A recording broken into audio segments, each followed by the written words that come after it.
السلام عليكم ورحمة الله. كيف حالكم اخواني؟ ان شاء الله طيبين. اخواني واخواتي، معكم الشيخ الروحاني مسعد العماني ابو عبد الله من سلطنة عمان.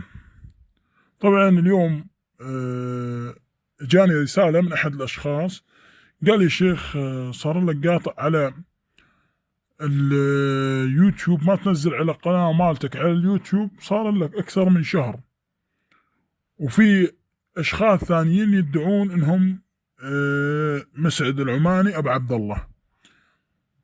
لكن اخواني واخواتي، هذه هي القناة الوحيدة اللي انزل فيها شروحات ونصائح عن عمل تنزيل الاموال او عن اي عمل ثاني. لكن على العموم انا بقول لكم بس انتبهوا من اي قناة ثانية تكون في اسمي، هذه ينصب على الناس في اسمي ويقول لهم هو مسعد ابو عبد الله وما اعرف ايش. لكن على العموم انا هذه قناتي الوحيدة، والان بذكر رقم الهاتف عشان ما يقدر انه يسحب المقطع او ينشرح عنده. لكن على العموم الان اخواني واخواتي، اكثر الناس تجي عندي، وانا كنت مشغول بالشهر اللي راح، مشغول كثير، لهذا السبب ما قدرت اني انزل لكم على القناة حقي. الان بنتكلم عن اكثر من شخص يجوا عندي يفتكرون انه تنزيل الاموال كذا كلمة ولا خلاص يعني لمسة تلاقي الاموال عندك. لا، ما في هذا الشيء اخواني، ما في هذا الشيء. تنزيل الاموال مو كلمة، تنزيل الاموال له شغل وله طلاسم وله اعمال وله جلسات، طبعا على عدة ايام مو يوم واحد. الله يرضى عليكم.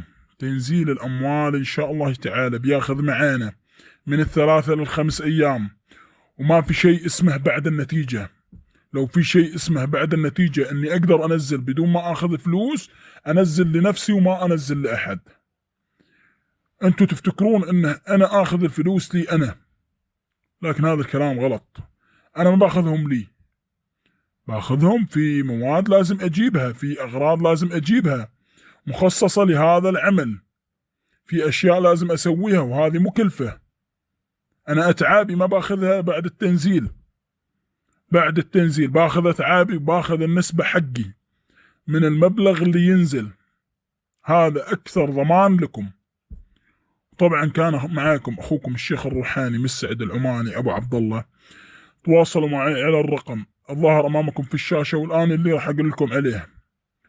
طبعا تحطون رمز الدولة 009 8 6 8 7 1 1 4 8 3 8 3. هذا هو الرقم عندكم.